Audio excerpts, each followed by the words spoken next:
안녕하세요. 정성경입니다. 자, 여러분들 교육통계 오늘 추가 연장되는 수업, 신뢰도 수업하도록 하겠습니다. 자, 여러분들 제가 제공해드린 데이터 중에 2번 역코딩 및 변수 계산 예제와 3번 역코딩 및 변수 계산 예제 언더바 역코딩 및 변수 계산 완료 이 두 개의 파일을 모두 열어 놓습니다. 자, 그러면 여러분들 데이터 역코딩 변수 계산과 역코딩 변수 계산 완료 파일 두 개를 먼저 열어 놓으시고 간단하게 이론 강의를 먼저 하도록 하겠습니다. 자, 여러분들 교재에 보시면 143페이지부터 보시면 되는데 간단하게 제가 정리해 놓은 자료를 가지고 설명을 드리도록 할게요. 자, 우리가 신뢰도 분석이라고 하는 거는 측정하고자 하는 개념이 얼마만큼 연구 대상에게 정확하고 일관되게 측정되었는가를 확인하는 겁니다. 그래서 보통 논문에는 어떻게 지시를 하느냐. 자, 지난번에 제가 대학생의 자아존중감, 자기조절 능력, 공감 능력이 행복감에 미치는 영향이라고 되어 있기 때문에 여기에서 연구 도구는 자아존중감, 그리고 자기조절 능력, 그 다음에 공감 능력을 측정을 하게 되는데 실제 이 연구 도구는 이 자아존중감과 자기조절 능력 척도, 대학생의 행복감 척도는 이러한 선행 연구를 활용해서 문항을 구성을 하였는데 항상 우리가 공통적으로 제시해야 될 것이 바로 뭐냐면 바로 이 부분이에요. 이게 이제 우리가 오늘 공부하게 될 통계에서 신뢰도라는 개념이에요. 하위 요인별 신뢰도 계수를 산출하는데 능력감은 79, 0.79, 가치감은 0.82, 만족감은 0.83이었다. 즉 신뢰도 계수는 최대값이 1.0입니다. 자, 그럼 우리가 이제 계속 공부하고 있는 공감 능력 측정 도구를 볼까요? 공감 능력 측정 도구는 정서적 공감과 인지적 공감 두 가지 하위 요소로 구성되었는데 이렇게 신뢰도 계수는 0.84, 0.88이었다라고 되어 있어요. 그래서 보통 우리 신뢰도 계수를 나타낼 때 크롬바흐 알파라고 하는 거를 가지고 정리를 하는데 현재 지금 보고 계시는 논문은 학술지이기 때문에 이거 간략하게 표시를 하는데 자, 여러분들 아주대학교 도서관에 가셔서 지금 보고 있는 논문을 찾아보세요. 여중생이 지각한 부모 양육 태도, 자기애, 공감 능력이 대인관계 능력에 미치는 영향이라고 2016년도에 아주대학교 석사 논문입니다. 이 논문은 제가 여러분들 자료실에 모두 업로드를 해 두었습니다. 자, 그러면 조금 전에 보셨던 논문은 학술지에 제출된 논문이기 때문에 이렇게 신뢰도 계수를 간단하게 수치로만 제공을 해도 상관이 없었지만 보통 학위 논문을 작성을 할 때는 조금 더 상세히 제시를 해야 됩니다. 자, 그래서 연구 방법에서 연구 도구를 클릭을 해보면 우리 학교 선배님이 쓰신 논문이에요. 쭉 이렇게 내려와서 공감 능력의 측정은 나비스가 개발한 성인용 대인관계 반응 척도를 활용을 해서 진행을 했다. 그래서 지금 여러분이 가지고 있는 데이터와 동일한 측정 도구를 가지고 구성이 되어 있어요. 논문에는 어떻게 작성을 하느냐. 공감 능력의 하위 요인은 우리가 이미 알고 있듯이 관점 취하기, 공감적 관심, 개인적 고통, 상상하기였고 문항은 총 28개 문항이었죠. 자, 그래서 3번, 13번, 4번, 11번 문항은 역채점 문항으로 진행을 했습니다. 자, 이렇게 해서 제가 여러분들한테 드렸던 문항에서는 역채점이 9개였는데 이 선생님은 이제 이 역채점 문항을 수정 보완해가지고 4개로만 표시가 되어 있어요. 자, 그럼 여러분들이 이 역채점 문항이 왜 중요하냐면 이 선생님 같은 경우는 28개 문항 중에 4개만 부정문항으로 물어봤던 거고 원 문항에서는 9개가 역채점 문항이었죠. 자, 이게 이제 신뢰도에 굉장히 큰 영향을 미친다는 걸 여러분들께 보여드리려고 합니다. 우리가 신뢰도 계수는 크론바흐 알파라고 하는 크론바흐라고 하는 교육학자가 이 내적 일치도를 이용해서 이 7개의 문항에 얼마만큼 응답을 서로 유사하게 했는가. 자, 신뢰도 계수로 하는 걸 다시 한번 이해를 해보면 관점 취하기를 위해서 7개의 문항을 물어봤어요. 그런데 비슷한 의미를 가지고 물어봤을 텐데 서로 전혀 다른 응답이 나타나면 안 되겠죠. 그런데 3번은 부정문항이기 때문에 7, 12, 15, 19, 22, 24와 서로 반대의 응답을 하겠죠. 그러면 3번에서 1이라고 응답한 사람은 7번에서 5라고 응답한 사람과 같은 의미라는 거예요. 그래서 우리가 이런 어떤 역채점 문항은 다 역코딩, 코딩 변환을 했어요. 변수 변환을. 우리가 지난 시간에 그걸 배우셨죠? 자, 그러면 신뢰도라고 하는 개념이 무엇인지. 제가 이제 여러분들하고 오프라인 강의를 하게 되면 제가 만든 이 강의 교재를 인쇄를 해서 드리게 되는데 부득이 지금 저작권이나 여러 가지 문제로 드릴 수가 없으니까 여러분들 화면을 잘 보도록 합니다. 신뢰도 분석이라고 하는 거는 측정 도구가 얼마나 정확하고 정밀한가 라고 하는 부분을 얘기를 합니다. 제가 이제 이런 얘기를 해요.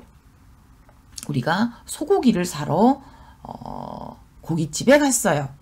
자, 그런데 신뢰도라고 하는 개념은 뭐냐면 이 소고기가 얼마나 신선하냐라는 개념이에요. 그럼 우리가 전체가 다 고기가 이상하지 않고 기름이 너무 많거나 부분적으로 잘라내죠. 그러면 나머지 거는 굉장히 신선해지는 거예요. 이 신뢰도라고 하는 거는 적정한 예라고 똑부러지게 말하긴 어렵지만 내가 특정한 정보가 정확하고 명확해야 된다는 얘기예요. 그래서 신뢰도 분석이라고 하는 거는 동일한 개념에 대해 측정을 반복했을 때 동일한 측정값을 얻을 수 있는 가능성이기 때문에 크론바흐라고 하는 연구자에 의해서 크론바흐 알파 값을 가지고 해석을 하는데 일반적으로 사회과학 분야에서는 0.6 이상이면 신뢰도가 있다고 판단하게 되는 거예요. 자, 여러분들 신뢰도 분석하는 방법은 조금 있다가 통계 분석 방법을 가지고 클릭을 해보면 알겠는데, 자, 먼저 이제 우리가 보는 신뢰도를 실제 논문에 어떻게 제시되느냐라고 하는 부분은 제가 드렸던 논문, 학위 논문을 참고하시면 되는데, 우리가 이제 이해를 한번 해보도록 하죠. 자, 일단 여러분들은 신뢰도를 측정하는 방법이 중요한 게 아니고 신뢰도를 어떻게 영문항을 하지 않았을 때 문제가 생기는가를 먼저 공감을 하셔야 되니까 따라 하시지 말고 두 개를 한번 비교를 해보도록 할게요. 자, 2번 파일은 역코딩 및 변수 계산 전에 해당하는 파일이에요. 그래서 우리가 3번, 8번, 11번, 15번, 21번, 25번, 28번이 같은 구인이죠. 그러니까 하나의 구인에 해당하는 문항이란 말이에요. 자, 그럼 데이터를 보니까, 자, 데이터를 보면 지금 Q1에 1, 2, 3, 4로 되어 있으니까, 자, 먼저 3번과 8번을 가지고 한번 비교를 해볼게요. 3번은 4명의 응답자들이 1111이라고 응답을 했고 8번은 5553이라고 응답을 했어요. 즉 Q2의 3번 영문항이었죠. 이 사람은 본래 뭐라고 질문을 했을 때 나는 가끔 내 입장을 벗어나 다른 사람들의 시각에서 생각하기 쉬우니까 공감 능력이 좋을 거 아니에요. 그런데 어렵다라고 했으니까 난 어렵지 않아요. 그래서 1번이라고 응답을 했어요. 그러면 Q2의 3번과 Q2의 8번이 서로 같은 수준이 아니죠. 자, 그렇기 때문에 우리는 Q2의 3번 이 별표가 되어 있는 문항들은 다 역코딩을 했단 말이에요. 신뢰도라고 하는 건 뭐냐면, 자, 여러분들 이건 따라하지 않습니다. 자, 우리가 신뢰도는 척도를 분석을 하게 되는데, 제가 미리 이렇게 옮겨 두었습니다. 지금은 역코딩 전이에요, 여러분들. 우리는 아직 역코딩을 하지 않았어요. 역코딩을 하지 않았어요. 원장 데이터에서 38, 11, 15, 21, 25, 28 7개의 문항 중에서 3번과 15번은 영문항이란 말이에요. 그러니까 부정으로 물어본 거에 대해서 내가 부정으로 응답을 했으니까 이 상태로 신뢰도를 측정을 하면 크롬바흐 알파 계수가 0.476이 나오죠. 그런데 아까 우리가 뭐라고 판독을 했냐면 크롬바흐 알파 값이 0.6 이상이어야지만 사회학 연구에서는 신뢰도가 적정하다라고 얘기할 수 있다라고 얘기를 했는데, 지금 우리가 이렇게 크롬바흐 알파 값을 봤더니 0.479니까 이 측정 도구는 문제가 있는 거예요. 그런데 측정 도구에는 문제가 없어요. 왜?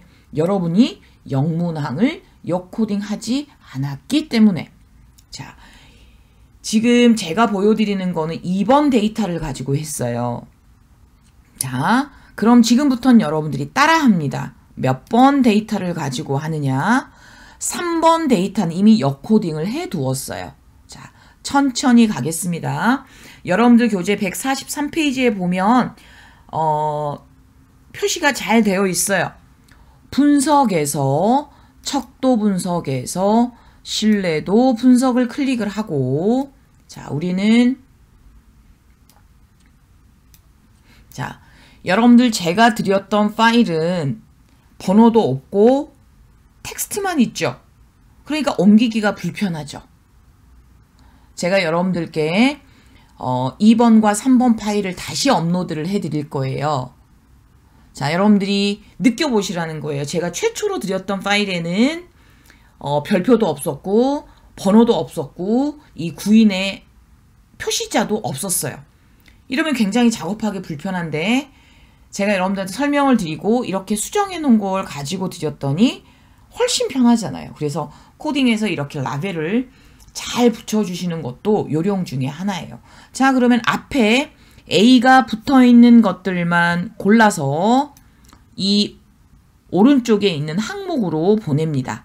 그랬더니 38번, 11번, 15번, 21번, 25번, 28번을 이쪽으로 이렇게 옮겨가게 되면 둘, 넷, 여섯, 7개 잘 이동이 되었습니다. 자, 우리는 분석에서 척도 분석을 클릭한 다음에 신뢰도 분석이 나타나는 이 서브 화면에서 7개 문항을 옮겼어요. 자, 조금 전에 2번 파일을 가지고 신뢰도 분석을 했을 때는 0.476이 나왔어요. 이러한 신뢰도 값을 가지고는 논문에 적정한 측정 도구라고 우리가 보고할 수가 없어요. 그런데 우리가 역코딩을 했잖아요. 3번 파일은 제가 이미 역코딩을 다 해놓은 파일이에요.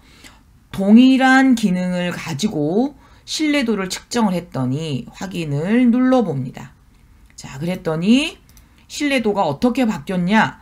0.772로 바뀌었어요. 자, 여러분들 한번 확인을 다시 한번 보도록 할게요. 자, 첫 번째 신뢰도 0.476이 나온 것은 제가 2번 파일을 가지고 신뢰도를 했더니 0.476이 나왔어요. 그런데 두 번째 파일은 0.772가 나왔어요. 크롬바흐 알파 신뢰도 계수가. 이 두 개의 차이는 무엇이냐? 이 사이에, 첫 번째 파일과 두 번째 파일의 사이에 우리는 영문항을 역코딩 해준 거예요. 즉 무슨 얘기냐면 내가 설문을 잘 했어요. 그런데 내 측정 도구에 영문항이 있었어요? 역코딩을 하지 않았어요? 신뢰도 계수를 측정을 했어요? 문제가 생기겠죠.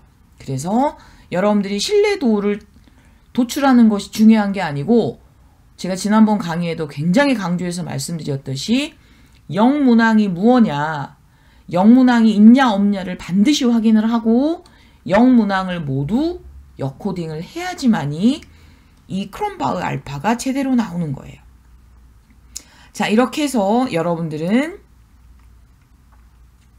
이 인지적 공감, 정서적 공감, 관점 취하기, 상상하기, 공감적 관심, 개인적 고통 4개의 신뢰도를 각각 구해 보실 수가 있어요.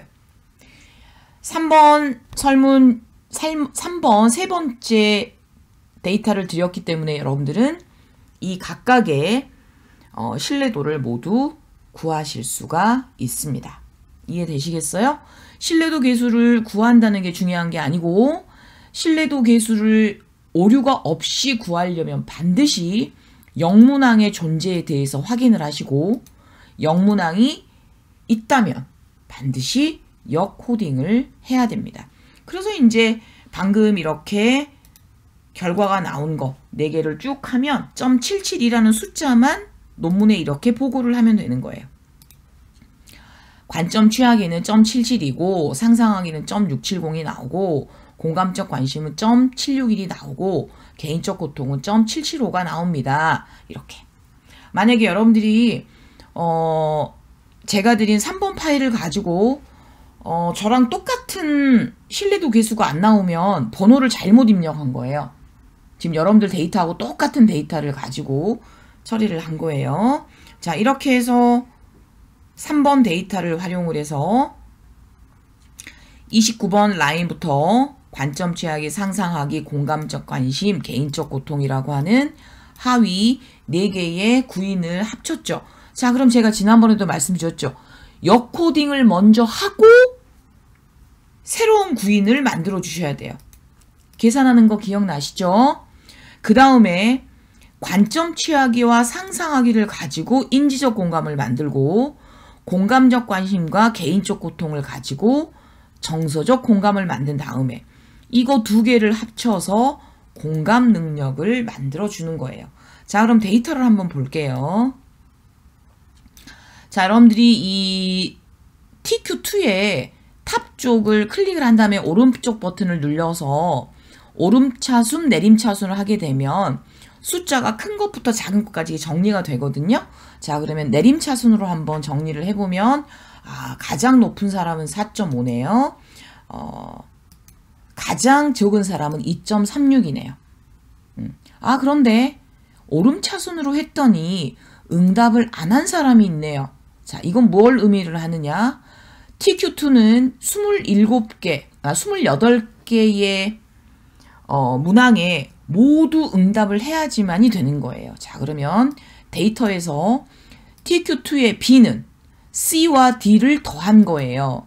그런데 C에 값이 없으니까 당연히 TQ2의 B도 값이 없겠죠. 왜? 이거 2개가 모두 응답을 해야지만 TQ2의 B에 응답을 했다고 볼 수 있는 거고, TQ2는 A와 B, 라지 A와 라지 B의 값이 있어야지만이 값이 있다고 하는데 하나가 빠져 있으니까 없다고 되어 있는 거예요. 그러면 데이터를 쭉 한번 살펴보니까 TQ9번을 Q2에 9번을 응답하지 않은 사람이 있네요. 자, 그러면 9번은 어디의 문항이었냐면 정서적 공감의 공감적 관심에 해당하는 거예요. 즉 무슨 얘기냐면 정서적 공감의 공감적 관심은 이 7개 문항이 모두 응답이 돼야지만 공감적 관심값을 구할 수 있는 건데, 하나라도 응답을 안 하면 이 사람은 공감적 관심에 응답을 하지 않은 사람입니다라고 처리를 하기 때문에, 나는 사실 한 명이 9번 하나만 응답을 안 했는데 값이 어떤 식으로 빠지기 시작하냐면 9번 하나를 응답을 안 했기 때문에 TQC가 응답을 안 한 거고 TQC가 응답을 안 했기 때문에 C와 D를 합치는 라지 B가 응답을 안 한 거고 결론적으로 이 사람은 28개 문항 중에 27개를 다 응답을 하고 요거 딱 하나 무응답, 결칙이었지만 전체로 봤을 때는 이 사람은 무응답자가 되는 거예요. 이게 왜 중요하냐면 우리가 나중에 회귀분석이나 구조방정식을 하게 되면 이 하나를 응답하지 않았기 때문에 이 사람은 28개를 모두 응답한 사람으로 판독할 수 없기 때문에 최종적으로 이 1번은 지워지게 되는 거예요. 제가 일부러 이렇게 한 명을 무응답한 한 개 문항이 있는 사람으로 일부러 이렇게 코딩을 만들어 놓은 거예요. 그래서 여러분들이 처음부터 코딩 값이 있는지 없는지를 확인하는 것도 중요하다고 말씀드렸죠. 이렇게 해서 최종적으로 TQ2를 보면 한 명은 무응답자로 처리가 되는 거예요. 자, 이게 어떤 식으로 보여줄 수가 있냐. 우리 지난번에 기술 통계를 본 거 기억나시죠?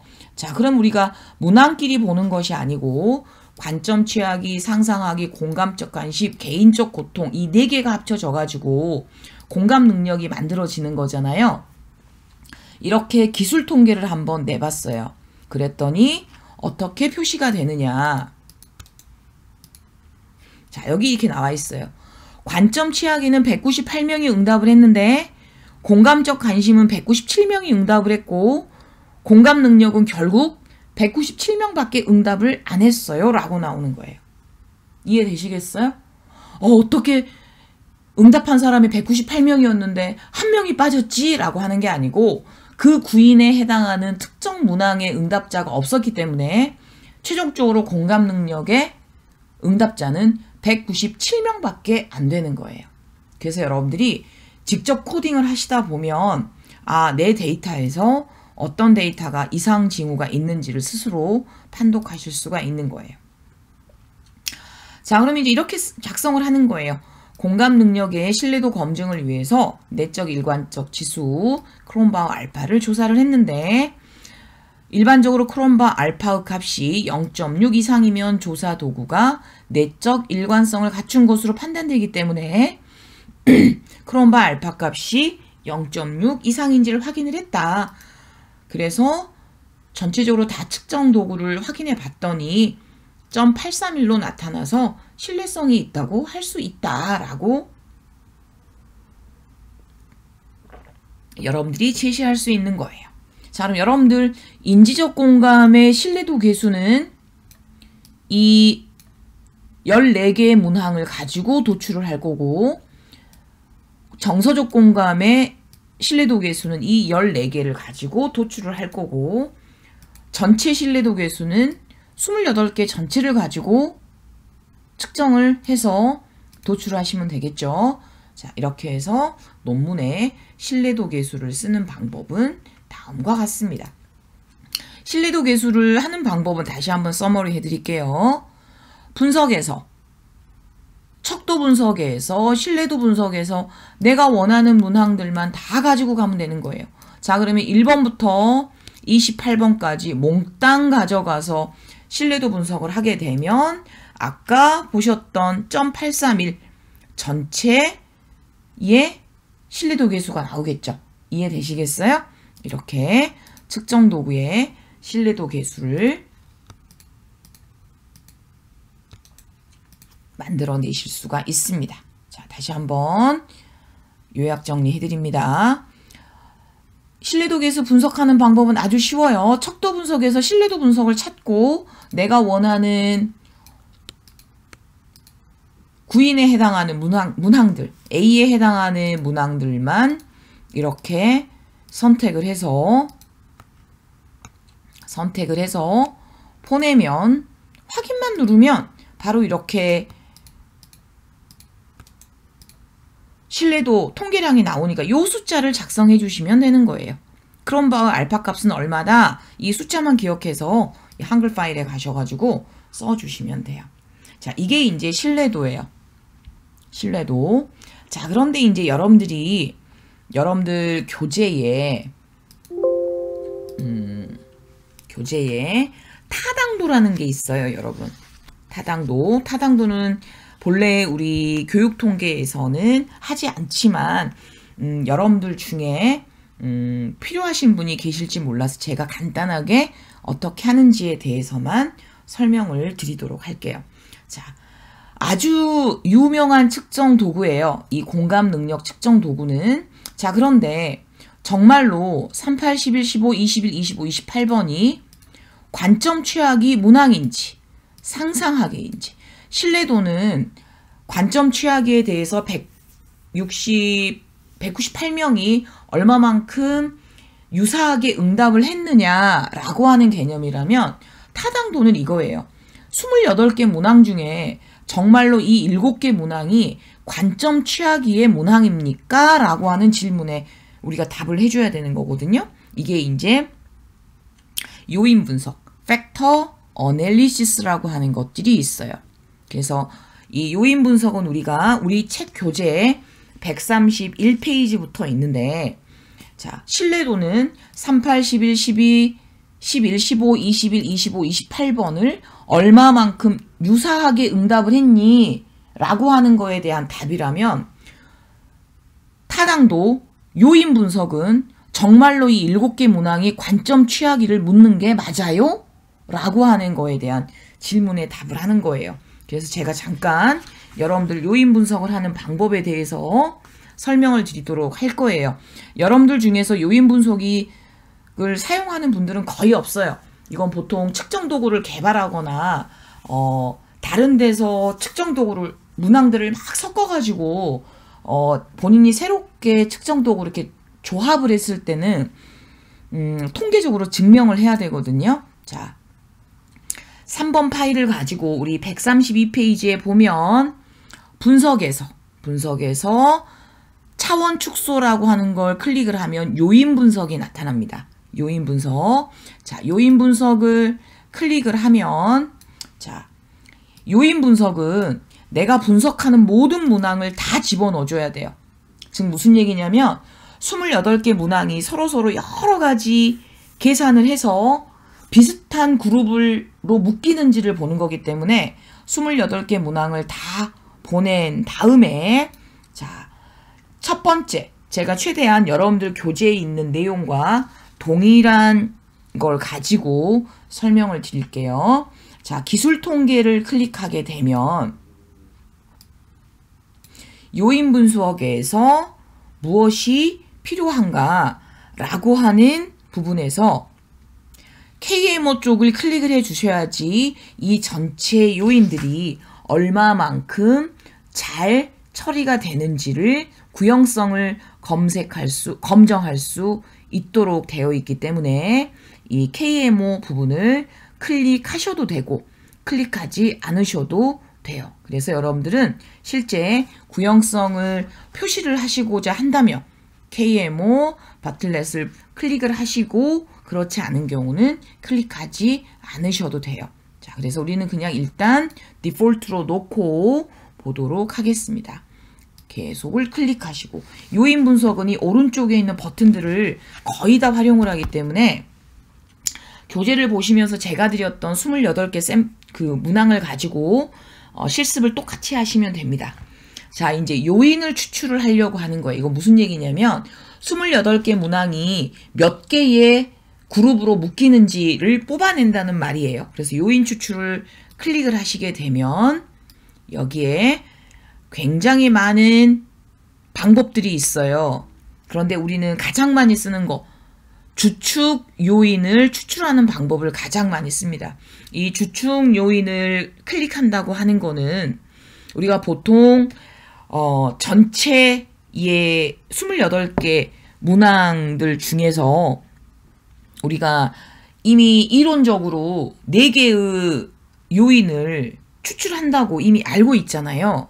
그래서 우리는 고정된 요인수, 우리는 4개인지 알고 있잖아요. 아까 잠깐 봤던 것처럼 요인이 하나, 둘, 셋, 4개였죠. 4개인지 알고 있으니까 여기서 고정된 요인을 4라고 클릭을 해주시고, 클릭을 하시고 계속을 클릭을 해주시는 거예요.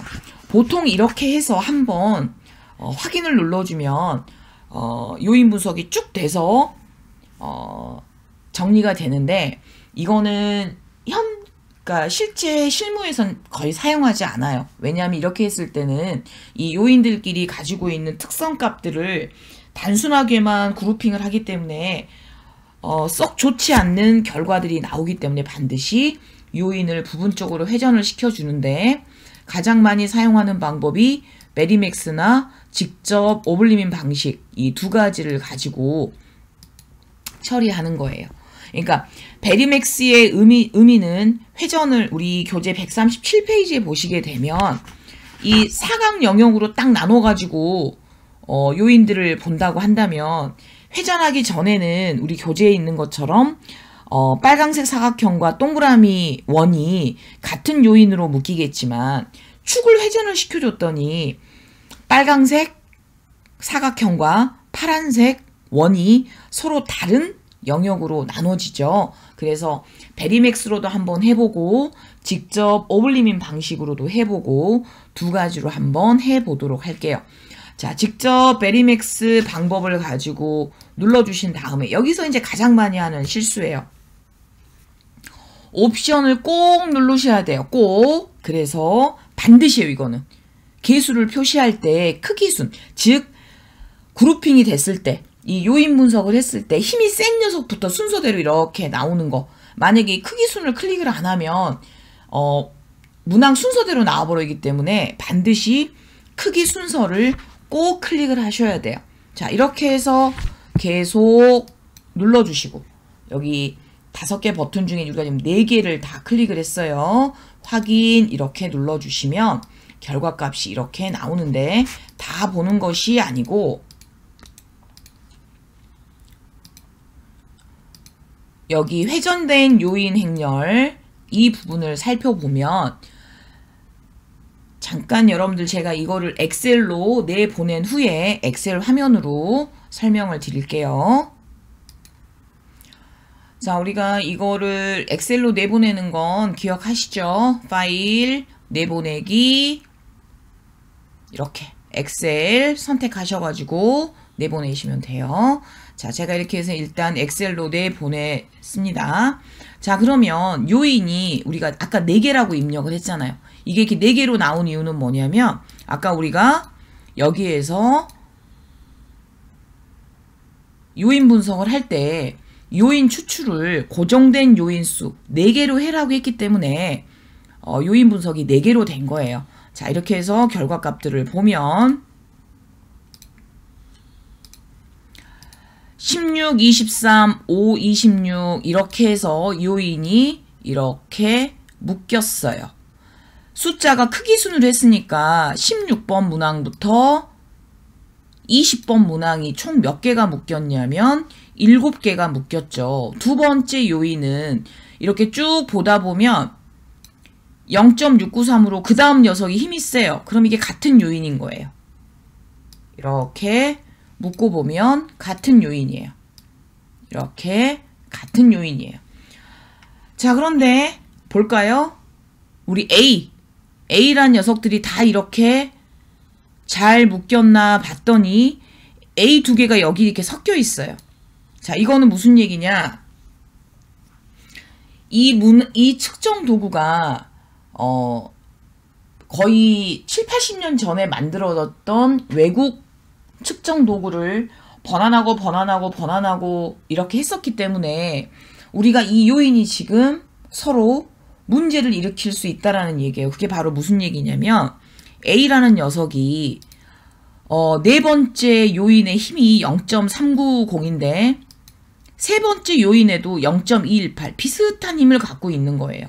이러게 되면 A라고 하는 이 3번과 15번의 문항들은 살짝 문제가 있는 문항들이라고 볼 수가 있어요. 제가 이렇게 보면 붉은색으로 표시했던 이거 2개 조금 지금 힘이 비슷비슷해요. 비슷비슷하고 그 다음에 이 지금 22번 문항도 1번하고 2번 요인에 걸려가지고 비슷비슷해요. 이 13번도 마찬가지고. 이렇게 요인 분석은 뭘 볼 수 있냐면 이 문항이 정확히 여기에 해당할 수 있는 문항인가 아닌가. 자, 그래서 제가 13번, 12번, 3번, 15번을 빼고 요인 분석을 다시 한번 해볼게요.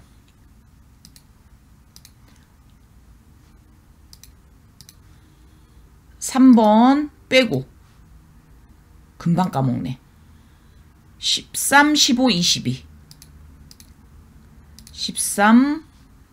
13을 빼고 15를 빼고 22를 빼고 다시 요인 분석을 해봐. 이런 과정은 뭐냐면 선생님이 썼던 박사학위 논문이 측정도구 개발이라고 그랬잖아요. 그러면 수십 개의 문항들을 가지고 이런 내용 타당도를 다 검증하고 정말로 이게 특성 그러니까 구인을 대표할 수 있는 문항으로서 타당한가라는 걸 볼 때는 이 요인 분석을 수십 번을 하는 거예요.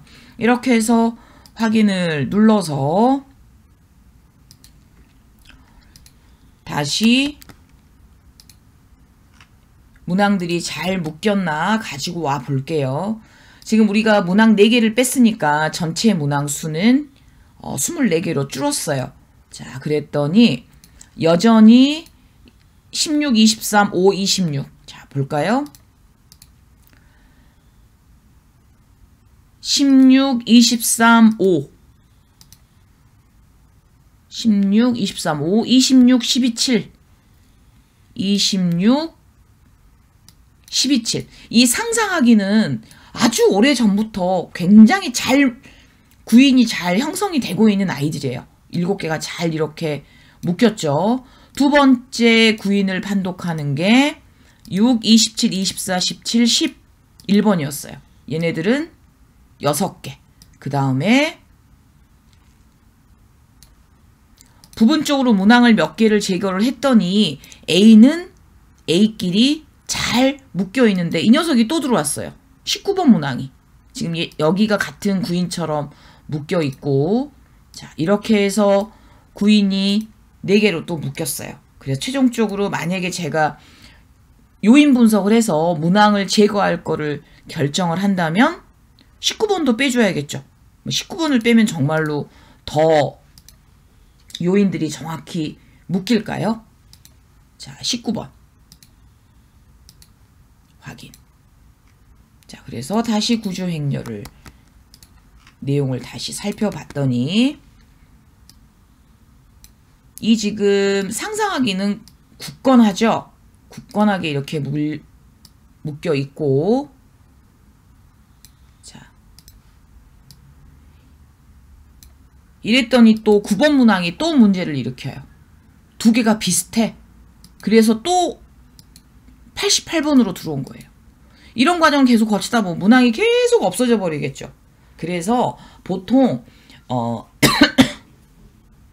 이 요인 분석을 가지고 새로운 측정 도구를 만들 때는 보고를 하지만 이렇게 아주 대표적인 측정 도구를 가지고 설명을 할 때는 요인 분석을 부분적으로 보고하지 않을 때도 있어요. 자, 그런데 이제 만약에 나는 28개 문항을 무조건 다 가지고 써야 되겠다라고 한다면 지금 13번, 22번이 문제를 좀 일으켰고 아까 A그룹에서는 19번.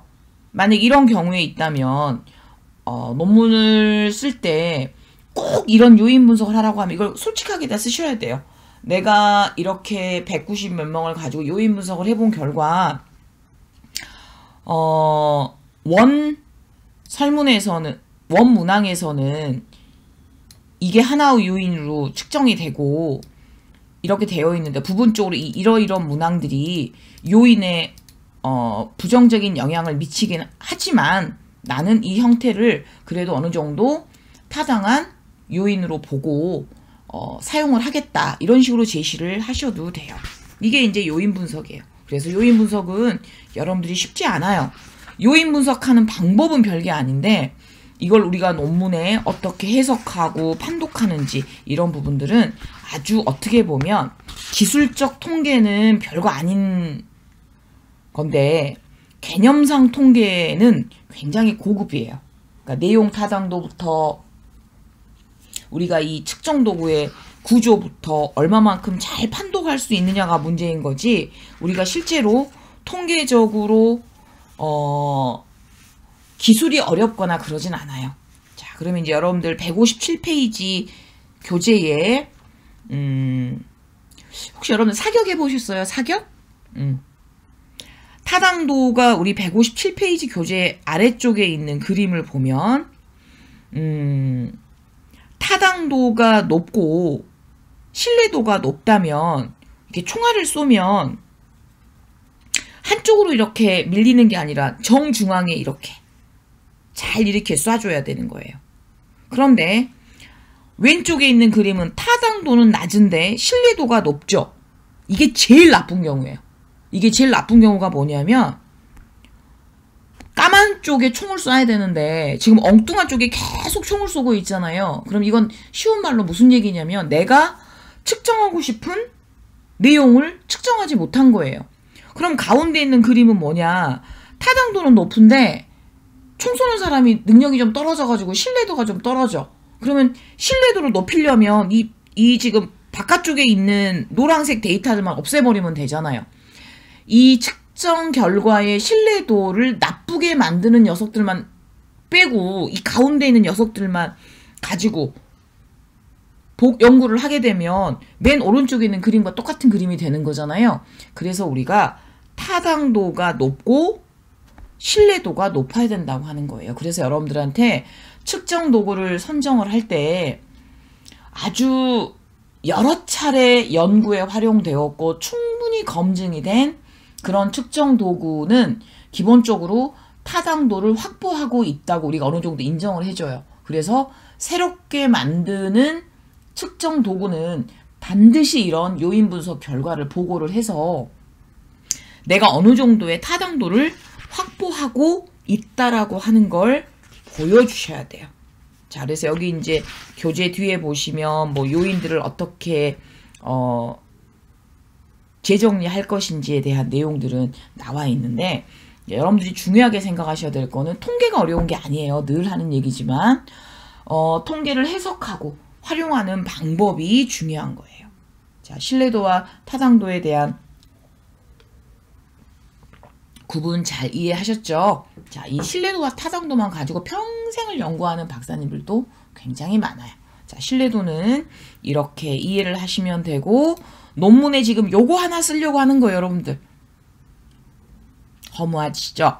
우리가 여태까지 1시간 내내 공부한 건 가지고 측정 도구에 요 크롬바 알파가 이렇게 돼서 내가 어느 정도 신뢰도가 있는 측정 도구 측정을 했고 그렇다는 걸 증명하려고 이런 신뢰도가 그만큼 중요한 거예요.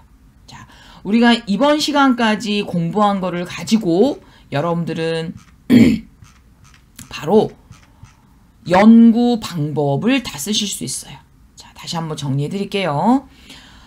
우리가 빈도 분석을 한 걸 이용을 해서 내 연구 대상이 누구다라는 걸 제시를 하고, 자, 여기는 빈도 분석이 필요합니다. 자, 여기는 빈도 분석을 했어요. 빈도 분석. 그 다음에 연구 도구에 대한 표시를 했을 때 지금 나타나는 것이 이 내적 합치도 크롬바흐 알파라고 하는 이 크롬바흐 알파를 표시하기 위해서 이 부분에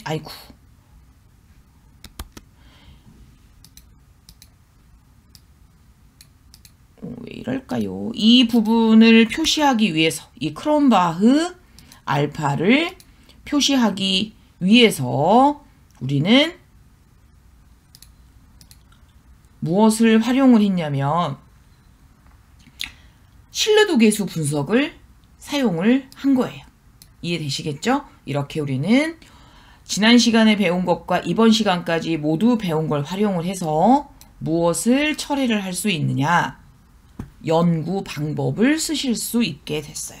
자, 그러고 나면 이제 연구 방법의 가장 마지막에 나오는 내용이 뭐냐? 이 부분이 있어요. 자료 분석은 이렇게 하겠습니다. 본 연구에서 수집된 자료들은 SPS 18.0 프로그램을 사용해서 빈도 및 백분율을 구하겠다. 상관 분석을 실시하겠다. 다중회귀 분석을 실시하겠다. 이게 이제 여러분들이 앞으로 배우실 여러 가지 통계 분석 기법을 제시를 해서 제가 연구 결과를 지시하겠습니다. 라고 하는 부분들을 얘기를 하고 드디어 다음 시간부터 공부할 내용을 가지고 연구 결과를 써 나가시는 거예요. 이렇게 해서 여러분들은 오늘 어떤 내용을 공부를 하셨냐. 131페이지에 있는 신뢰도 분석, 공감 능력 참고 논문을 올려놓을 테니까 이 공감 능력 참고 논문과 함께 공부를 하시고, 신뢰도는 143페이지부터 시작을 하지만 앞서 설명된 타당도는 제가 순서를 바꿔서 뒤에서 다시 한번 설명을 드렸으니까 오늘 수업한 내용은 이렇게 신뢰도를 어떻게 측정할 거고, 자 그럼 제가 뭐라고 말씀드렸죠? 우리 지난 시간에 배우셨던 빈도 분석과 신뢰도 계수를 활용하여 연구 방법을 작성할 수 있다라고 말씀을 드렸죠. 자, 여러분들 연구 방법을 작성하시려면 바로 빈도 분석. 빈도 분석은 연구 대상을 표현할 때 사용하는 거고, 신뢰도 계수는 바로 측정 도구의 정확도를 제시하는 방법으로 사용을 하게 된 겁니다. 자, 여러분들은 제가 늘 실제 논문 작성을 하기 위해서 어떻게 활용을 할 수 있느냐라고 하는 부분을 설명을 드리기 때문에 늘 이 순서에 맞춰가지고 수업을 하시면 돼요. 자, 이제 수업을 마치기 전에 여러분들 중에서 혹시 잊어버리신 분들이 계실지 몰라서, 자, 우리가 29번부터 33번까지 관점 취하기, 상상하기, 공감적 관심, 개인적 고통, 이 4개의 변수들은 7개를 더해서 나누기 7 해가지고 A, B, C, D를 만드는 건 기억나시겠죠? 자, 그러면 변환, 다른 변수로 코딩을 바꿀 건데, 변수 계산하는 거 다시 한번 복습을 하고 설명을 드릴게요. 변수를 계산을 하셔야겠죠. 변수를 계산을 하셔야 되는데, 자, TQ2에 A를 만드는 방법. TQ2에 large A를 만드는 방법은 어떻게 하시면 되겠어요? 관점 취하기 하고 상상하기를 더해서 나누기 2 하시면 되겠죠. 확인하면 TQ2에 A가 만들어지는 거예요. 자, 그 다음에 똑같은 방법으로 변환, 변수 계산을 해서 TQ large B를 만들 건데, 자, 똑같은 방법으로 이번에는 C와 D를 더해서 나누기 2를 해주셔야겠죠. 이렇게 해서 인지적 공감과 정서적 공감이 만들어졌어요. 자, 그러면 마지막으로 어떻게 변환, 변수 계산. TQ는 어떻게 만들어야겠어요? 그렇죠. TQ는 TQ2에 A 더하기 TQ2에 B를 더해서 나누기 2로 하면 되는 거예요. 다시 저기 있는 17개, 28개를 다 더해서 하는 건 아니죠. 이렇게 해서 확인을 누르면 이렇게 추가적인 변수들이 생성이 되는 거예요. 이 과정을 거쳐야지만이 아까 설명드렸던 것처럼 이렇게 결측치가 블랭크로 처리가 됩니다. 이해되시겠죠? 자, 이렇게 해서 신뢰도 계수를 분석하는 방법까지 설명을 드렸습니다. 여러분들이 이제 통계 공부를 조금씩 하시다 보면 제가 늘 하는 얘기가 바로 뭐냐면 내가 논문을 쓰기 위해서 공부가 조금 부족하구나, 조금 아직 덜 됐구나라고 느끼는 게 뭐냐면 통계 기능이 어려워서 논문을 못 쓰진 않아요, 여러분. 통계 기능은 제가 여러분들한테 설명드리지만 정말 별거 없어요. 실제로 여러분들이 아주 고급 통계를 쓰지 않으셔도 실제 이렇게 몇 개 기능만 아시면 되는 건데, 문제는 좋은 설문지가 선정이 됐는지, 좋은 연구 대상한테 지금 우리가 측정이 되고 있는지, 이런 것들이 문제란 얘기예요. 아시겠죠? 그래서 SPSS를 너무 어렵게 생각하지 마시고, SPSS를 구하지 못하신 분들은 제가 지난번에 네이버에 링크 보내준 거 기억나세요?